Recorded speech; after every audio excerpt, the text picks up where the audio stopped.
여러분, 동행은 아름다운 거예요. 지난 여름 저의 막내 고모님을 모시고 미국 덴버에 갔어요. 거기 제 사촌 동생이 있고 고모님에겐 딸이죠. 근데 저희 고모님은 저와 나이가 똑같습니다. 생일만 저보다 조금 몇 달 빨라요. 그런데 그동안 오면서 디스크니 뭐니 수술하고 병치레가 많아서 몸이 무척 약합니다. 그러니까 미국 가는 것도 걱정이 되니까 내가 데리고 가야 간다 해서 같이 가는 거예요. 자, 몸 약한 분 모시고 미국 가려니까요, 얼마나 힘이 드는지. 수속 다 해줘야지, 짐도 들어다 줘야지, 붙여줘야지. 몸이 약하니까 발걸음이 얼마나 느린지 나는 급해 죽겠는데 천천히 오는데 그냥 답답해 죽을 지경이에요.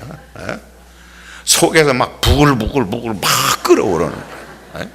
거기다 비행기까지 디레이가 되니까 거의 24시간 만에 덴버에 도착을 했어요. 그날 밤 방에 누우면서 아이고 이제 살았다 그러고 누웠는데 하나님이 그러시더라고요. 영태야, 네 고모 여기까지 데리고 오느라고 수고했다. 그러면서 너희 고모 여기까지 같이 오는데 힘들었냐?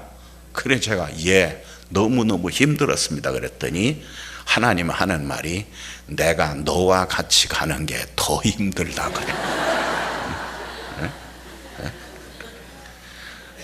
내 마음속에요, 다시는 우리 고모를 데리고 어디 안 간다는 마음이 있었는데 어떻게 하나님이 그걸 아셨는지 내가 너와 같이 가는 게 더 힘들대요. 여러분, 그런데도 하나님은 여전히 지금 나와 같이 하십니다. 하나님이 여전히 여러분과 같이 하심을 믿으시기 바랍니다. 저는 그날 밤 회개를 많이 했어요. 여러분, 동행이라는 게 뭐예요? 동행이라는 건 같이 가는 것, 함께 가는 것, 손잡고 가는 것, 같이 울고 같이 웃고 모든 걸 같이 하는 게 그게 동행이죠. 그런데 이렇게 동행하려면 배려가 있어야 돼. 따뜻함이 있어야 돼요. 막 소리 지르고 성질 내면서 같이 가는 거, 그 동행이야 누가 못합니까? 소리 질러야 할 때 소리 지르지 않고 소리 질러야 할 때 따뜻하게 대하는 게 동행인 거예요. 이 세상에 사는 사람, 성질 없는 사람 누가 있어요? 다 성질 있어요. 그런데 동행을 할 줄 아는 사람은 성질을 부리지 않습니다. 성질 나니까 속에서 부글부글 막 끓어오르잖아요. 그런데 이게 부글부글 막 끓어서 뱉으면 다 더러워지는 거예요. 저도 더러워지고 남들도 더러워지고.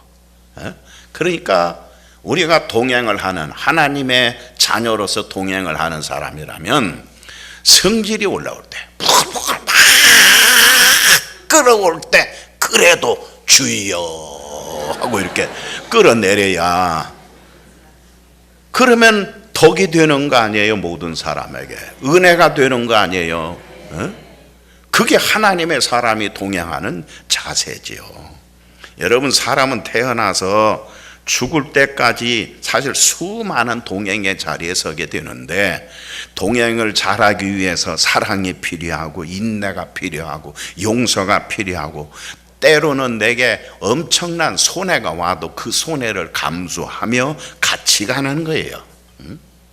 부모와 동행하면서, 친구와 동행하면서, 스승과 동행하면서, 동료와 동행하면서, 더군다나 검은 머리 팥불이 될 때까지 함께 살자, 부부가 동행하면서 그런 인내심과 그런 덕이 없으면 어떻게 동행을 하겠습니까?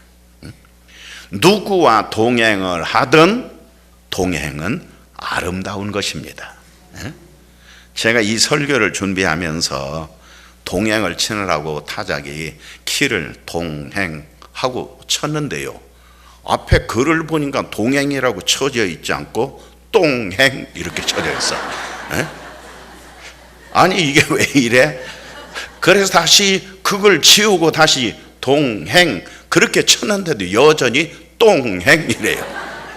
예? 가만히 키를 보니까 샤프트 키에 뭐가 끼어서 그게 눌려 있는 거예요. 그러니까 동행이 안 쳐지고 똥행이라고 쳐지는 거예요. 근데 그때 제 마음속에 푸뜩 지나가는 생각이 하나 있어요. 그게 뭐냐? 아, 세상에는 동행도 있지만 똥행도 있구나. 그런 생각이에요. 예? 여러분, 동행에서는 향기가 나고 아름다움이 보이겠지만 똥행에서는 무슨 냄새가 나요? 구리 냄새가 나잖아요. 냄새 나는 인생입니다. 안타까운 것은 많은 동행이 되질 못하고 똥행이 되는 것 같아서 참 안타깝습니다. 왜 똥행이 됩니까? 자기 욕심 때문에, 배신 때문에, 승질머리 때문에, 교만 때문에. 그래서 가정이 깨지고, 그래서 이혼을 하고, 그래서 서로 등을 돌린단 말이에요.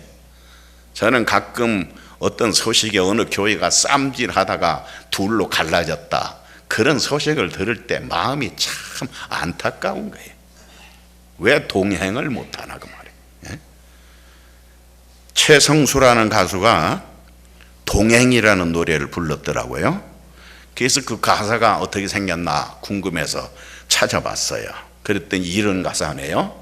아직도 내겐 슬픔이 우두커니 남아있어요. 그날을 생각하니 하자니 어느새 흐려진 안개, 빈 밤을 오가는 마음 어디로 가야만 하나, 어둠에 갈 곳 모르고 외로워 헤매는 미로. 그 다음에 이제 동행에 대한 가사입니다. 누가 나와 같이 함께 울어줄 사람 있나요?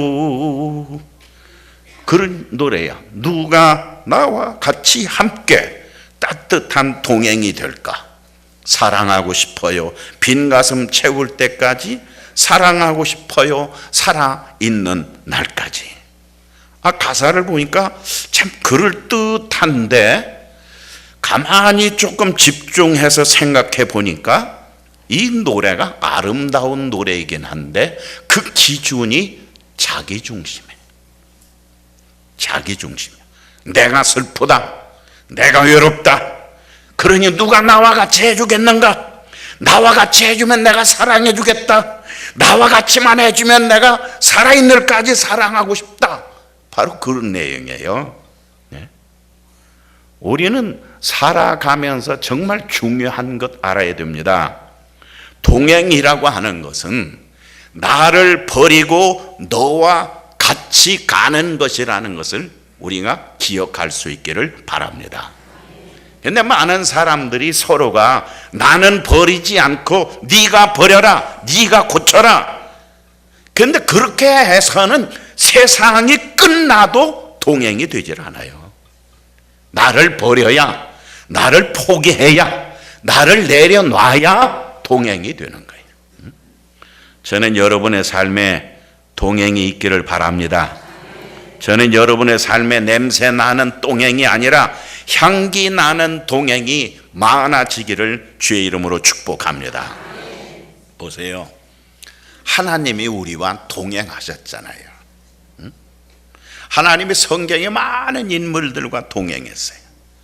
그리고 지금은 여러분과 저와 같이 동행하고 있음을 믿습니다. 그래서 성경의 역사는 하나님이 우리와 동행하셨다는 기록이고 앞으로도 하나님이 그렇게 동행하시겠다는 약속입니다. 주님이 보세요. 우리와 동행하기 위해서 주님이 뭘 하셨어요? 모든 자기 것을 포기하셨어요. 하늘 보좌를 포기하셨어요. 가장 낮은 자리로 내려오셨어요. 나는 섬기러 왔노라. 모든 것의 주인이지만 다 내려놓으시고 인자는 머리 둘 곳도 없다 그랬어요. 오병이어의 기적을 행하실 수 있는 분이지만 주님은 배가 고파서 무화과 열매를 찾아다녔어요. 바람과 바다를 지배할 수 있는 분이지만은 그분은 추위에 떨며 새우잠을 주무셨어요. 하늘에 천군 천사를 불러올 수 있지만 사람들의 조롱을 받으며 치욕을 당하셨습니다. 왜 그랬어요? 우리와 같이 동행하기 위해서, 우리들의 친구가 되기 위해서, 우리들의 위로자가 되기 위해서, 우리들의 구원자가 되기 위해서. 동행은 강한 자가 자기의 것을 주장하지 않고 내려놓는 거예요. 하나님은 가장 강한 분이시지만 자기의 것을 다 내려놓고 이 땅에 와서 우리와 함께 동행한 것을 기억하시기 바랍니다. 그래서 아브라함 같은 사람하고도 동행하고, 모세 같은 사람하고도 동행하고, 다윗 같은 사람하고도 동행하고, 예수님은 제자들, 볼품없는 제자들하고 동행하시고, 몇 번씩이나 거짓말하고 배반하는 베드로하고도 찾아가서 동행하고. 여러분, 이 모든 동행이 인간이 잘나서입니까? 똑똑해서입니까? 인간이 온전해서입니까? 인간이 흠이 없어서 그랬습니까?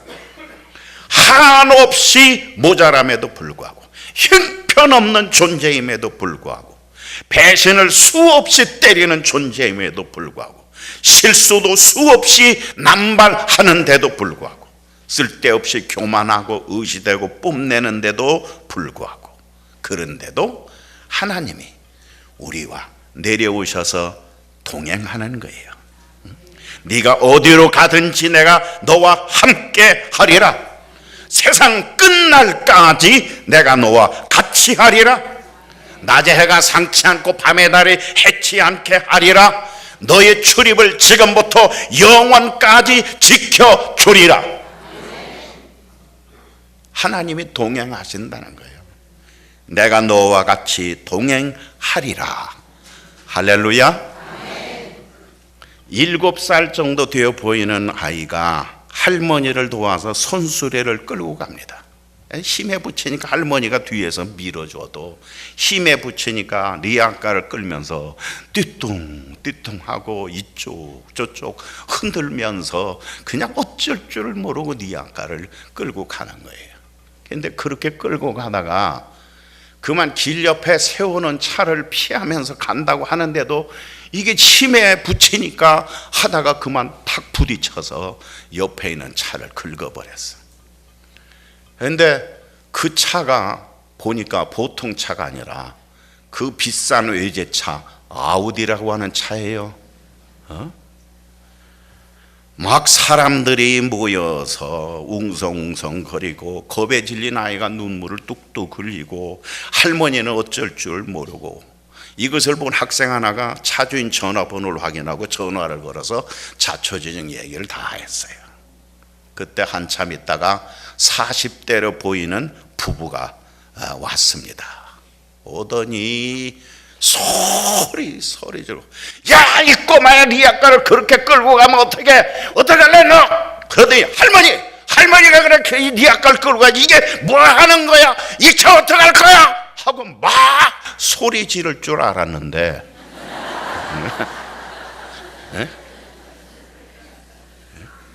이분이 오자마자 할머니 앞에 정중하게 머리를 숙이고 인사하더니 할머니한테, 할머니 죄송합니다. 제가 잘못했습니다. 차를 여기다 세워놓는 게 아닌데 제가 급해서 차를 여기다 세워서 가는 길을 방해를 해서 죄송합니다. 용서해 주세요. 그리고 그 주인 아줌마는 아이 우는 아이를 손을 잡고, 미안하다, 네가 잘못한 거 하나도 없어, 내가 잘못했다, 미안하다, 울지 마라, 그러고 달래는 거예요. 감동입니다. 아름다운 동행은 항상 감동을 주는 거예요. 그리고 동행이 있는 세상은 아름답습니다. 여러분의 삶에 이런 아름다운 감동이 많아지기를 바랍니다. 몸된 우리 청북교회가 이 지역에 이런 아름다운 감동의 이야기가 많아져서 소문난 우리 교회 되기를 간절히 소원합니다. 우리나라는 가을이 오면 낙엽이 지지만 필리핀은 수시로 낙엽이 떨어지고 새순이 나오고 낙엽 떨어지고 새순이 나오고 이게 1년 내내 낙엽이 떨어지는 거예요. 그런데 태풍이 올라왔어요. 얼마나 비가 많이 하루 종일 퍼부어대는지. 저는 우리 한국에서 여름 장마 비가 많이 온다 더러 그런 걸 느끼다가 필리핀에 가니까 우리나라 이 장마비는 비도 아니에요. 그게 꼭 폭포수 밑에 가서 이렇게 서 있는 기분이야. 얼마나 퍼부어대는지. 그런데 고마운 것은 비가 그렇게 오니까 나뭇잎을 싹 쓸어서 운동장이 깨끗해졌어. 야, 비가 오니까 청소 안 해도 좋고 좋다. 학교를 대청소했다. 그런 생각이 들었어요. 그런데 이제 날이 겠잖아요. 필리핀은 보통 온도가 35도 아닙니까? 날이 뜨겁고 비가 온 습하고 콱 쩔어서 그냥 불쾌지수가 많은데 한 3, 4일쯤 지나니까요 곳곳에서 썩은 냄새가 펑펑 나는 거예요. 이게 도대체 뭐냐 하고 봤더니 물 나가는 하수구마다 낙엽이 콱 맥혀가지고 물도 안 빠지고 거기서 썩고 있어서 온갖 그 더러운 냄새가 다 나는 거예요. 그래서 이걸 어떻게 하나, 낙엽이라는 것이 떨어질 때 색깔도 좋고 예쁘고 아름답다 그랬더니 그 낙엽이 쓰레기가 되고 썩으니까 냄새만 나는구나. 그래서 그걸 다 학생들을 동원해서 걷어내서 말려가지고 그걸 다 태웠어요. 태운 재를 어떻게 할까 하다가 밭에다 주자. 그래서 학교 옆 밭에다가 그 재를 갖다 쫙 뿌렸는데 여러분 무슨 일이 생긴 줄 알아요? 이야, 밭에 심겨진 채소가 얼마나 잘 자라는지 가지가 막 주렁주렁 열리고 호박이 막 주렁주렁 열리는 거예요. 거기서 생각한 게 있습니다. 세상에 와서 쓰레기가 돼서 더럽게 살다가 냄새만 피우고 사람들의 방해거리만 되고 살다가 갈 수도 있고, 한 줌의 거름이 되어서 식물을 자라게 하든 나무를 자라게 하든 그래서 꽃을 피게 하고 열매를 맺게 하는 인생으로 살다가 갈 수도 있구나. 어떤 삶을 원합니까? 아름다운 동행의 자리에는 열매가 있습니다. 사랑의 열매, 믿음의 열매, 감사의 열매, 많은 열매가 있어요. 저는 여러분이 가는 인생길에 많은 열매가 있기를 바랍니다. 우리 청북교회가 아름다운 동행에 있어서 열매가 풍성하기를 기원합니다. 그 일은 하나님이 기뻐하는 일이에요. 하나님이 기뻐하는 일이에요. 아무것도 아닌 나를 통해서 열매 맺게 하신다. 언제? 아름다운 동행이 있을 때. 덴버에 갔을 때 미국 교회를 가서 예배 드린 적이 있어요. 가보니까 목사님이 노인 무슨 일이 있어서 출타해가지고 은퇴하신 초대 장로님이 설교를 하는데, 이분은 그 교회가 있는 터를 하나님께 바치고 자기 재산을 다 들여서 교회를 세우신 분이에요. 80이 넘으신 분인데 이분이 딱 와서 설교를 하는데 제목이 너는 흑인이 흑으로 돌아갈지라. 제목이 그런 제목입니다. 나오셔서 우리가 기다리고 있는데 이분이 나와서 설교를 시작합니다. 제가 오늘 목사님 출타해서 오라고 해서 오기는 했는데 제가 무슨 설교를 하겠습니까? 그냥 제가 받은 은혜만 전하고 가겠습니다 하더니 언제 갖다 놨는지 바닥에 보니까 물레하고 진흙동이를 갖다 놓으셨어요. 강단에서 내려가네 바닥에 딱 앉더니 진흙 한 줌을 딱 떼어가지고 물레 위에 놓습니다. 그리고 슬슬 물레를 돌리면서 손으로 뭘 하니까 그릇이 하나 딱 나오는 거예요. 그런데 그릇을 딱 들더니 여러분 이게 뭡니까? 그릇이지요. 이 그릇을 흙으로 만들었습니다. 이 그릇은 흙입니다. 흙에서 왔기 때문에 이 그릇은 언제 쓰임 받다가 흙으로 다시 돌아갈 겁니다. 그러더니 그 그릇을 콱 뭉개버리더니 진흙통 속에 탁 집어넣어버려요. 아깝다 하는 생각이 속에 조금 들었는데 다시 앉으시더니 진흙을 잔뜩 그 집어던진 흙하고 같이 이어서 흙 한 덩이를 딱 떼어 올려놓더니 또 물레를 슬슬 돌리는 거야. 그런데요, 이분이 도자기 만드는 기술자 같아요. 보니까 얼마나 예쁘고 아름다운 그릇이 나오는지 정말 탐이 났습니다. 제가 저 그릇을 다 만들어서 나한테 주면 참 좋겠다 그런 생각이 들 정도로 그렇게 예쁜 그릇을 만들었어요. 그런 그릇을 딱 떼어내서 우리에게 보입니다. 여러분, 제가 또다시 그릇 하나를 만들었습니다. 그릇이 예쁘지요? 그러니까 모든 청중들이 그래요. 그러나 아무리 예뻐도 이 그릇도 흙으로 만들었습니다. 흙으로 만들었기 때문에 이 그릇도 언젠가는 쓰임받고 흙으로 돌아갈 겁니다. 하더니 그 예쁜 그릇을 싹 뭉개더니 진흙통 속에 탁 집어 던져버리는 거예요. 아이고 아까워라 그냥. 산 위로 올라오셨어요. 말씀을 이렇게 마감을 합니다. 사랑하는 여러분, 하나님이 사람을 흙으로 빚었습니다. 저와 여러분도 흙으로 빚었습니다. 언젠가 우리는 흙으로 돌아갈 겁니다. 너는 흙이니 흙으로 돌아갈지라. 그리고 내려가셨어요. 설교 끝입니다. 예배당 전체가 그 말 한마디에 조용합니다. 여기저기서 흐느낌도 들렸어요. 저도 충격을 먹고 멍했습니다. 장로님 그 설교하고 내려가는데 딱 저한테 무슨 소리가 들리느냐면, 김영태 까불지 마라 그래요. 까불지 마라. 너는 흙에 지나지 않는 거예요. 흙에 지나지 않는 주제에 뭘 잘났다고 까불지 마라. 너는 흙이니 흙으로 돌아가라. 그것뿐입니다. 흙에 지나지 않는데 모양이 잘생겼으면 뭐 어떻고 못생겼으면 어떻습니까? 흙으로 돌아갈 텐데 뭘 얼마나 잘하면 어떻고 못하면 어떻습니까? 모두가 다 흙인데 잘나면 얼마나 잘났고 못나면 얼마나 못났습니까?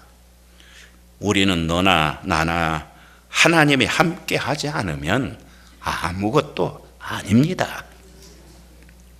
하나님이 오늘도 함께해 주시기에 내가 여기 있고, 하나님이 생기를 불어 넣어 주시기에 오늘도 사는 줄로 믿습니다. 나라고 하는 존재의 가치는 그분과 동행할 때만이 가치가 있는 거예요. 그분의 손길을 떠나서는 아무것도 아닙니다. 그저 흙입니다. 흙으로 돌아가는 것 뿐입니다. 사랑하는 성도 여러분, 주님 안에서 은혜 받으시기 바랍니다. 세상과 동행하지 말고 주님과 같이 동행하시기 바랍니다. 주님이 여러분을 위로할 줄로 믿습니다. 주님께서 여러분에게 힘을 주실 줄로 믿습니다. 주님의 능력이 여러분과 함께 하실 줄로 믿습니다.